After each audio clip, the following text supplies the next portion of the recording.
রাধে রাধে। তো এই জগতে যাদের টাকা আছে তারাও গরিব, আর যাদের টাকা নেই তারাও গরিব। কিন্তু যারা গরিব তারা বড়লোক হতে চায়, আর যারা বড়লোক তারা গরিব হতে চায়। তো একটা কাহিনী দিয়ে আপনাদের বোঝানোর চেষ্টা করছি। দুজন মহিলা ছিল, একজন বড়লোক আর একজন গরিব। তো আমাদের বুঝতে হবে যে কে বড়লোক কে গরিব। তো স্বাভাবিকভাবেই আমরা জানি যাদের অনেক টাকা আছে তারা বড়লোক, আর যাদের টাকা নেই তারা গরিব। তো একজন গরিব মহিলা আর একজন বড়লোক মহিলা দুজনেই প্রতিবেশী। একদিন রাত্রিবেলা তারা খাওয়া দাওয়া করছে, আর যখন খাওয়া দাওয়া করছে তখন তারা দুজনেই কাঁদতে শুরু করেছে। তখন গরিব মহিলাটা বড়লোক মহিলাটাকে জিজ্ঞেস করছে যে তুমি কাঁদছো কেন? তো তখন বড়লোক মহিলাটা উত্তর দিয়ে বলল যে আমার কোনো বন্ধু নেই। তখন গরিব মহিলাটা বড়লোক মহিলাকে বলছে, আরে তোমার সঙ্গে তো সবসময় লোক ঘোরাঘুরি করছে, কত লোক, আর তুমি বলছো তোমার কোনো বন্ধু নেই?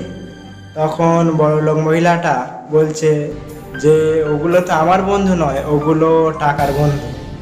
দেখবেন এই জগতে যার টাকা আছে ক্ষমতা আছে তার পিছনে মানুষ ঘোরাঘুরি করে বেশি। যেমন যেখানে মধু আছে সেখানে মৌমাছি ঘোরাঘুরি করে, এই জগতেও যেখানে টাকা আছে ক্ষমতা আছে সেখানেই লোকজন ঘোরাঘুরি বেশি করে। তো ওই বড়লোক মহিলাটা বুঝতে পেরেছে যে লোকজন তার ক্ষমতা আছে টাকা আছে তাই তার পিছন পিছন ঘোরাঘুরি করছে, তাই কাঁদছিল।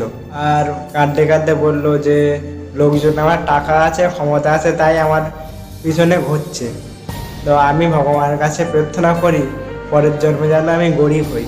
এরপর বড়লোক মহিলাটা গরিব মহিলাকে জিজ্ঞেস করতে, তা তুমি কাঁদছো কেন?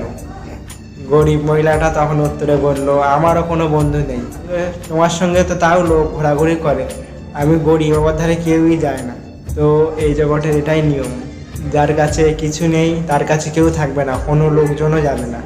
তো সেই গরিব মহিলাটা ভগবানের কাছে প্রার্থনা করছে, আমি প্রার্থনা করি যে পরজন্মে আমি যেন বড়লোক ঘরে জন্মগ্রহণ করি।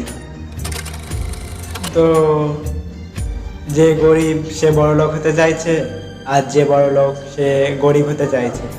এই জগতে আমরা সবাই গরিব, আমাদের কাছে টাকা আছে কিন্তু আমাদের কাছে নাম জপ রূপী ধন নেই।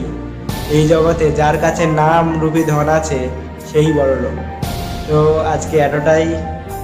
রাধে রাধে।